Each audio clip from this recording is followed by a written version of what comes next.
Akkam jirtu hordoftoota fayyaa FB'dhaan nagaa keessanii akkuma hundumtu keessanuu beekamu yeroo har'aa kana guutuu addunyaatti yaaddoo fi dhiphina nama hundaa akkasumas guutuu biyyattii kan ta'e dhukkuba COVID yookaan immoo COVID-19 yookaan koronaa vaayirasii dhukkuba dhibee koronaa vaayirasii hundumtu keessanuu beektu. Dhukkubni kun akkuma beekamu guyyaa eegaleensa isaatirraa ka'ee hanga har'aatitti tata'umsi isaasii fi akkasumas immoo ta'umsi dhukkuba kanaa babal'achaa jira.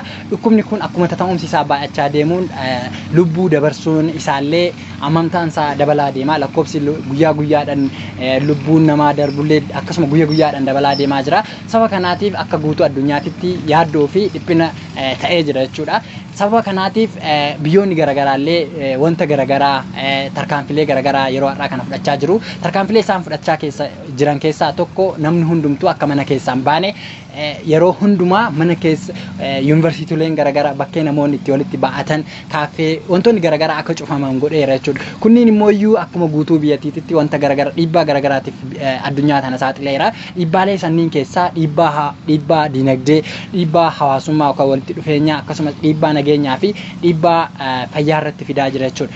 Isa dhumaa kana waa'ee fayyaa irratti himmuun isiniin jedhu yeroo har'aa kana sababa dhukkuba kanaatiif odoo dhukkubni kun jiru dhukkuboonni biroo kanneen akka dhukkuboonni yeroo baay'ee namarra turan irraanfatamaa jiru. Dhukkuboonni kun odoo hin irraanfatamiin akkamitti odoo dhukkubni kun jiru haala ittiin dhukkuba sanniin illee itti hordofnuu fi yaala argachuu dandeenyu irratti kan mari'annu.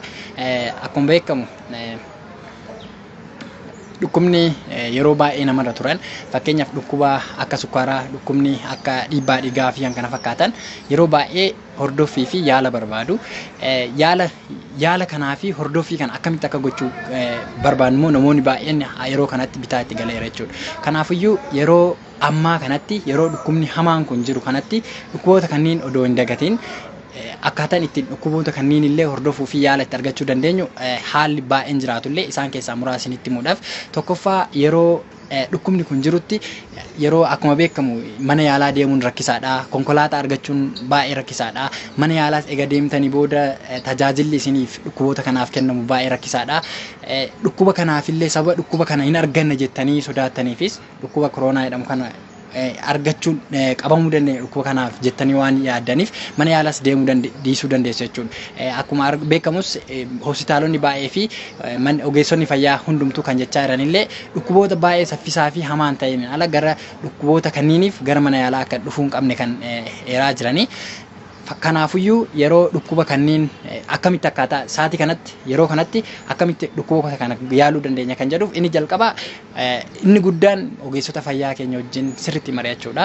Ogeessota fayyaa keenya wajjin yommuu mari'annu ogeessonni fayyaa haala garaagaraatiin furmaata baay'ee nuu kennuu danda'u. Isaan keessaa tokko jechuudhaaf haala isaan itti wal qunnamnee salphumatti mana keenyatti yaala itti argannuu fi hordoffii itti argannu mala garaagaraa nutti himuu danda'u. Kanaafiyyuu isaan kan haala biraammooyyuu bilbila isaanii nuu laachuudhaan manuma keenya teenyee akkaataa isaa wajjin wal qunnamnee manatti yaalaa fi hordoffii itti argannu haala nuu mijeessuu danda'u jechuudha. Inni biraammooyyuu karaa biraa fakkeenyaaf haala salphumatti mana keenyatti hordoffii ittiin gochuu dandeenyu meeshaalee garaagaraa bitachuudhaan keessattuu meeshaalee hordoffii dhukkuboota garaagaraa mana keenya keessatti salphumatti ofuma keenyaa ofii hordofuu dandeenyu nu ajajuu danda'u kan dandeenyu ta'e jechuudha. Mana keenyatti immoo namoonni fira keenyas ta'uu danda'a nama beekumsa waa'ee fayyaa qabu itti dhiyaannee waa'ee dhukkuba keenyaa itti himnee haga danda'amaa ta'een dhukkuba kanarratti isaanillee mariisisuu dandeenya jechuudha. Inni biraamoo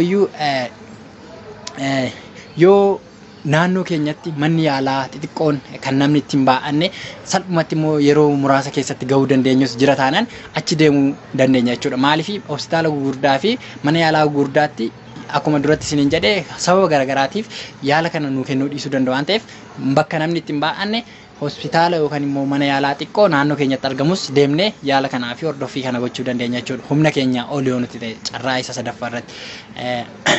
Inni biraa yeroo ammaa kana akkuma isiniin jedhe kunniin hordoffii dhukkuboota barbaadanidha. Yeroo tokko tokko dhukkubni kun odoo jiru dhukkuboonni yeroo namaan kennanee fi waa'ee hamaa ta'an jiru. Fakkeessattuu amma dhukkubbii garaa ta'uu danda'a. Dhukkubbiin garaa baay'ee hamaa fi yeroon isaa yoo xiqqaate sa'aatii 12 ol nurra ta'e fi kan kana fakkaatan jira taanaan dafnee haga danda'amaa ta'een mana yaalaa ambulaansiis ta'uu danda'a ambulaansittis bilbilee akka dhufanii nu fudhataniitoo akka mana yaalaa nu geessan gochuu dandeenya jechuudha. Keessattuu dhukkubbii hamaa fi kan yeroo namaa hin kennine fi kan kana fakkaatanidha.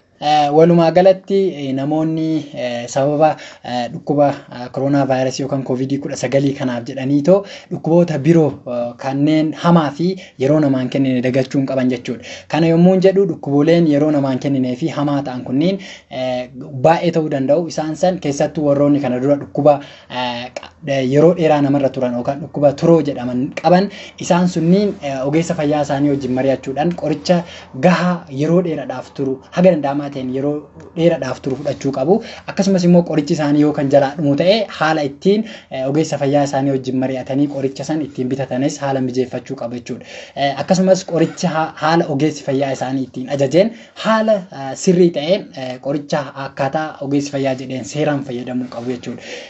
Akkasumas immoo dhibeeleen yookaan dhukkubni hamaa fi yeroo namaan kennine keessattuu haadholii ulfaa keenya yeroo ulfaa mallattoolee hamoot jedhaman kanneen akka dhiiguu gara qaama saalatiin fi akkasumas dhangala'aan gara qaama saalatiin bahuu dhukkubbii mataa hamaa ta'ee fi ijji namatti maruu lafti namaa maruu fi kana fakkaatan mallattooleen akkanaa kunniin nu mudatu taanaan yeroo kanas dafnee akkaataa ittiin mana yaalaa deemuu qabnu ambulaansittis ta'uu danda'a bilbilee nama xiqqoo taanee gara mana yaalaa deemuu qabna jechuudha. Akkasumas immoo kanneen namoonni biroo kanneen dhukkubbii hamaa jedhaman keessattuu dhukkubbii garaa baay'ee hamaa fi yeroo dheeraa nurra turan sa'aatii 12 ol nurra turan fi kan kana fakkaatan yeroo sababa dhukkuba kana yookaan dhukkuba koronaa kana sodaatanii mana yaalaa dhaquu dhiisuun qaban jechuudha. Maaliif dhukkuboonni kunillee baay'ee salphumatti ajjeesuu fi xaxaa yeroo hoomiyyuu duubatti hin deebineef illee nu saaxiluu waan danda'aniif sababa sodaa dhukkuba koronaa vaayirasiif jennee dhukkuba kana qabannee manatti hafuu hin qabnu jechuudha. Akkuma taanee nama xiqqoos taanee yoo kan danda'amu ta'e immoo ambulaansitti bilbilee karaa ittiin mana yaalaa deemnee yaalamuu qabnullee haala mijeeffachuu qabna jechuudha. Akkasumas immoo waa'ee dhukkuba koronaa irratti waan tokko isinii jechuun barbaada. Yeroo baay'ee namni mana oolu wanta irratti dabarsuu fi baay'ee isa jibbisiisuu danda'a. Kanaafuu isaan kana karaaleen salphaan ittiin hiikuu dandeenyu fakkeenyaaf mana keessatti sochii qaamaa xixiqqaa gochuudhaan ta'uu danda'a. Maatii keenya wajjin mari'achuudhaan ta'uu danda'a. Akkasumas nyaata gaarii kan yeroo baay'ee nutti tolu keessattuu fuduraalee fi kuduraalee garaagaraa nyaachuudhaan ta'uu danda'a. Akkasumas yeroo baay'ee namoonni baay'een yeroo waan hin arganneef kitaabolee garaagaraa kan dubbisuu barbaadan sababa yeroo dhabuutiin odoon dubbisiin hafan jiraachuu danda'a. Odoo kitaaba yookaan wanta garaagaraa barreessuu barbaadan sababa yeroo dhabuutiin odoon barreessin jiraachuu danda'u. Isaan sunis yeroo kana yeroo gaariidha yeroo sirriitti argattan waan ta'eef yeroo kanatti kitaabolees kan barbaadan dubbisuu dandeessu akkasumas immoo barreessuus dandeessu jechuudha. Inni biraa yoo kan argamu ta'e diraamaa fiilmii garaagaraa mana keenyatti laaluus dandeenya jechuudha. Fi kan kana fakkaatanidha. Kanaafuu wanta kanarratti wanti agas maras hin dhiphisu jiraachuun qabaatu akkasumas immoo dhiphina hambisuudhaaf inni biraa odeeffannoo dhugaa ogeessonni fayyaa jedhanii fi akkasumas yeroo baay'ee hooggantoonni garaagaraa kan jedhan odeeffannoo isa sirrii qabannee socho'uu qabna jechuudha. Keessattuu odeeffannoon garaagaraa salphumatti kan nu dogongorsan karaarraa nu maksan jiru waan ta'eef isaan irraa of eeggannee odeeffannoo sirrii fi qabatamaa ta'e deemuu qabna jechuudha. Inni biraa yeroo baay'ee hanga ammaatitti yeroo baay'ee kan nama dogongorsan dhukkuba kanaaf qorichi garaagaraa argameera jedhanii yeroo oduun baay'ee jiraachuu danda'a. Fakkeenya keessattuu qullubbii adii, zinjibila, shaayii fi kan kana fakkaatan yeroo baay'ee akka qorichaatti jedhamee haasa'amuu danda'a. Garuu hanga ammaatitti wanti isin beekuu qabdan qorichas ta'ee talaalliin dhukkuba kanaaf hanga ammaa homtuun argamne.